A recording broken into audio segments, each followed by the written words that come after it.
Hi everyone, I'm Felicity, a second year Global Humanitarian Studies student at UCL. Today I wanted to have a chat about why I love my course and also share some go-to tips for surviving deadline season. It's around this time of the year when things start to pile up. One of the things I love most about my course is the variety of assessments we get across different modules. Not everyone excels in exams, so it's great to have something for everyone, including group projects, presentations, essays, reports, and policy briefs. But it can be tough juggling everything when each assessment needs a totally different skill set. Like, group work means collaborating, doing research together, presenting, while essays are more about solo focus and pulling a bunch of ideas into something cohesive. So, here are a few tips and tricks that have really helped me to stay on top of things. First up, make sure you get enough rest.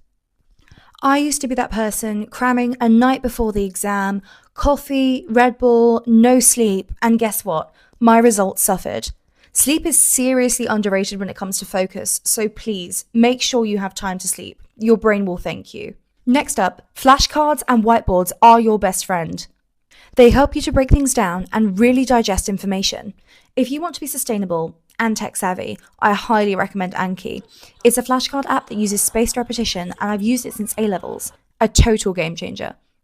There is so much pressure online to be that student waking up at 5 a.m. and starting your day with a sunrise study session.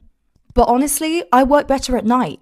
Use time when lectures are winding down to find out what works best for you. And finally, create your own study ritual. I do something really simple. Light a candle, make a coffee or a matcha in your favorite mug, or put on your favorite Spotify playlist.